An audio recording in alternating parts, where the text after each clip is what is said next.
안녕하세요, 달링입니다. 오늘의 영상 주제는 놓치면 안 되는 사람이에요. 정말 결혼해서 찐 행복하게 잘 사는 사람들의 특징 어떤 것들이 있을까요? 사랑하는데 뭔가가 빠져 있다는 그런 느낌이 드시나요? 어떤 사람과 결혼해야 하는 걸까? 에 대해서 혹시 고민하고 계신가요? 그렇다면 오늘 영상을 끝까지 지켜봐 주세요. 달링의 삶에 영향을 미칠 정말 중요한 얘기를 제가 할 거예요.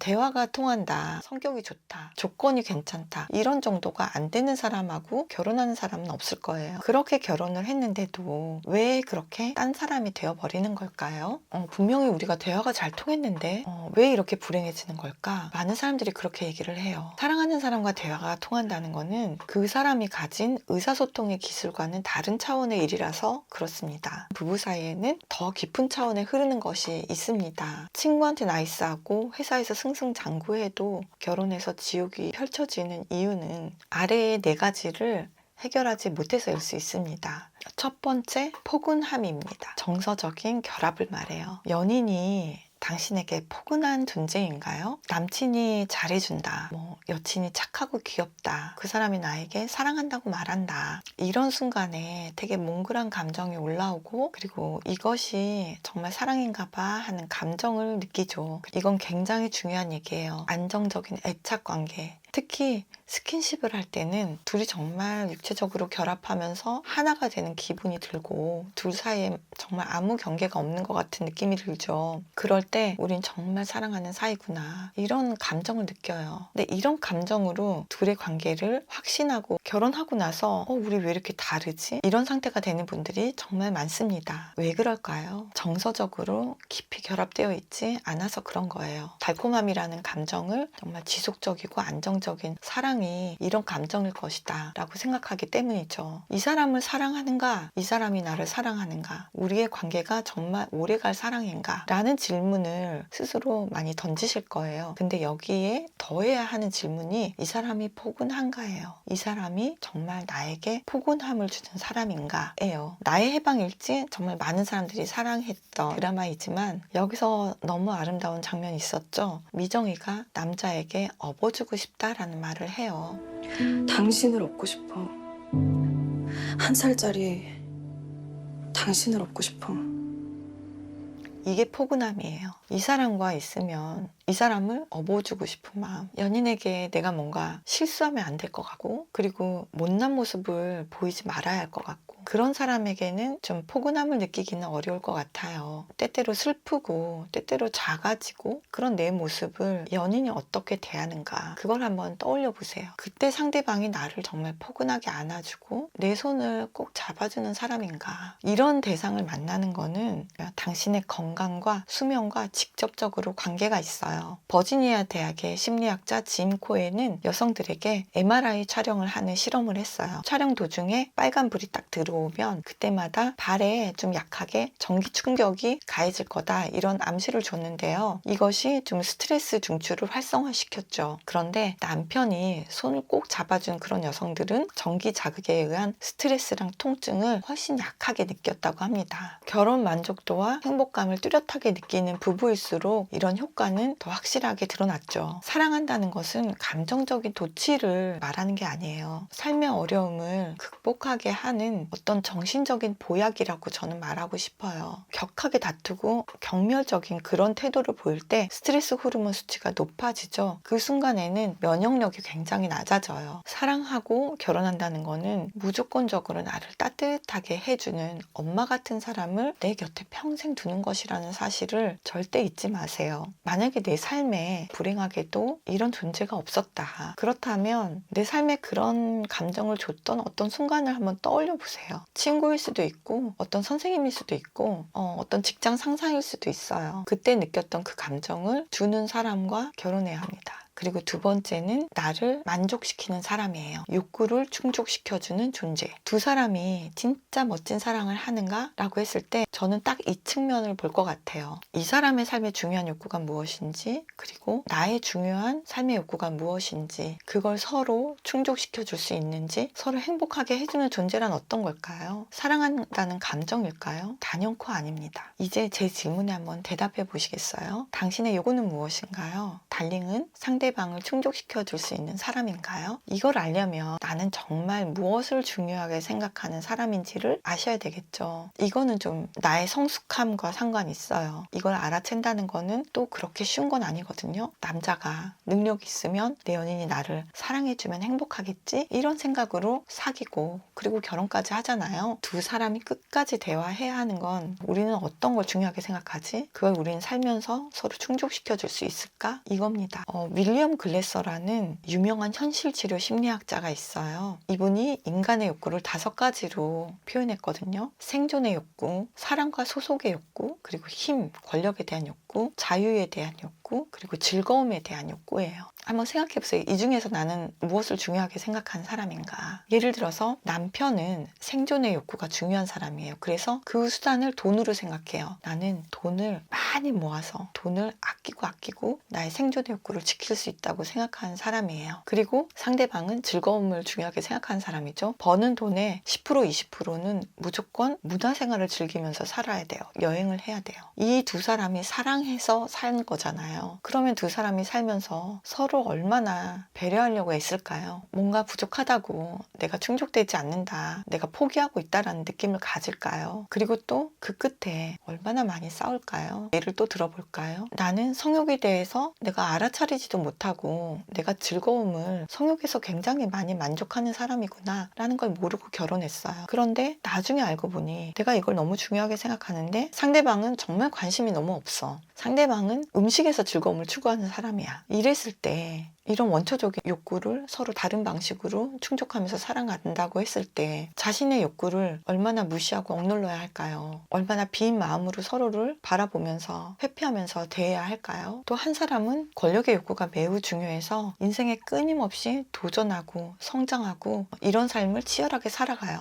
그리고 그 순간을 배우자도 함께 하기를 원해요. 그런데 배우자는 삶은 나누는 거고 인간관계 속에서 굉장히 행복감을 느끼는 사람이에요. 오지랖도 넓어서 봉사활동을 하고 관계를 맺고 누군가에게 끊임없이 퍼주면서 행복감을 느끼는 사람이에요. 이 두 사람의 삶은 어떻게 펼쳐질까요? 둘은 각자 어쩌면 공명하지 못하고 각자의 욕구를 각자의 방식으로 충족하면서 삶 속의 공통분모는 좀 작아진 채로 서로 둘이 살아가게 되겠죠. 또 아주 중요한 측면 다른 얘기들을 해볼까요? 나는 아기를 낳고 싶지 않아. 그런데 남자친구는 아기를 꼭 2명은 갖고 싶어 해. 그랬을 때 너는 나로 만족이 안 돼? 이런 수준의 대화를 하고 만약에 상대방이 너를 충분히 사랑하지, 너로도 될 것 같아, 좀 얕게 서로 협상을 하고 결혼을 했다고 생각해 봅시다. 두 사람의 정말 중요한 욕구를 서로 충족시켜주지 못한다는 거를 살다가 깨달았을 때 어떻게 될까요? 이게 내 삶이 얼마나 중요한 것인가를 내가 정확하게 알지 못하면 끝까지 둘이 대화를 할 수가 없어요. 그래서 중요한 이슈에 대해서, 중요한 욕구에 대해서는 정말 치열하게 깊이 용감하게 대화를 해야 된다고 생각해요. 상대에 대한 어떤 의지와 내 마음속에 사랑의 힘이 있어야 하는 것 같아요. 상대방을 정말 가치 있고 소중하게 바라보아야지 내가 내 삶에서 어느 정도 상대방을 위해서 타협하고 내어주고 뭔가를 할 수 있겠다라는 생각이 들 것 같거든요. 누군가를 위해서 뭔가를 계속 오랜 동안 해보셨나요? 그건 정말 쉽지 않거든요. 내가 상대방을 생각할 때 자꾸만 이 사람에게 바라는 것만 생각한다. 이 사람이 나한테 뭘 해줄 수 있지? 이것만 헤아리고 있고 내가 좀 손해인 것 같다. 이런 생각이 혹시 드신다면 그건 아마도 그 사람을 사랑하지 않는다는 증거일 거예요. 아니면 내가 주는 사랑을 하는 그런 능력이 조금 부족하지 않나? 라는 측면, 그 둘 중에 하나일 거라는 생각이 들어요. 근데 그렇다고 했을 때는 나중에 결국 문제가 돼요. 받는 사랑이 좋을까? 그럴까요? 상대방에게 내가 받기만 한다면 뭔가 내가 이길 것 같지만 그건 되게 수동적인 상태인 거거든요.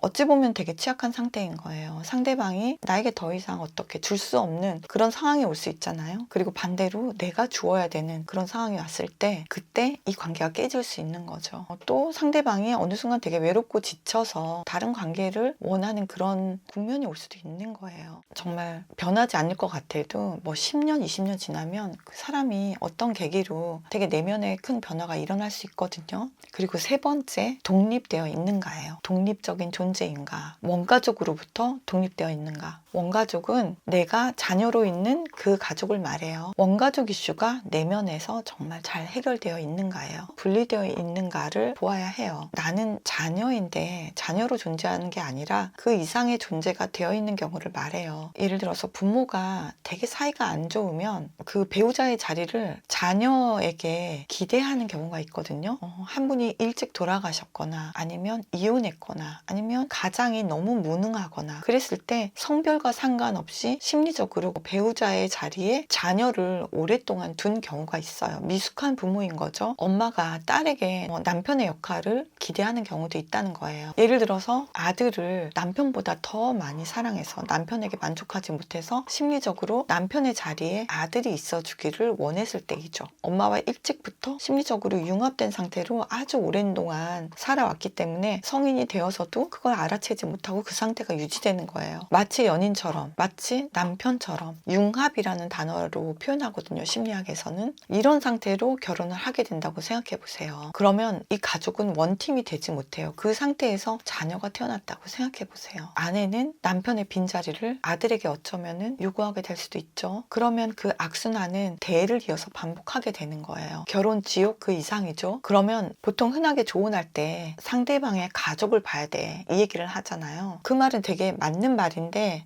낙인을 찍는 깊게 보지 못하는 그런 측면도 있는 것 같아요. 예를 들어서 한부모 가정이어서 안 돼. 너무 불우한 가정에서 자라서 안 돼. 학대받고 자라서 안 돼. 그냥 환경을 보고 낙인을 찍으라는 이야기가 아니에요. 중요한 건 그 환경에서 어떤 영향을 받았는가 그리고 그것을 어떻게 극복했는가 그걸 이 사람이 어떻게 바라보고 열등감을 삼아서 어떻게 성장했는가 그래서 지금 이 사람이 얼마나 큰 존재가 되어 있는가 그 원가족과 관계를 어떻게 맺고 있는가 이런 것들을 보는 것이죠. 어려움 속에서 자신을 성장시켰다면 그 사람은 정말 영웅이에요. 저는 그런 사람을 가장 존경하거든요. 자신의 환경을 극복한 사람, 원가족과의 관계에서 그 역동들을 자기가 알아차리고 자기가 건강하게 분리되어 있는 사람, 그런 사람은 정말 보석 같은 사람이에요. 귀인이죠. 놓치면 안 되는 귀한 사람이겠죠. 그리고 네 번째, 나와 잘 싸우는 사람입니다. 갈등을 잘 다루어내는 사람, 건강하게 잘 싸울 수 있는 사람이라는 거는요.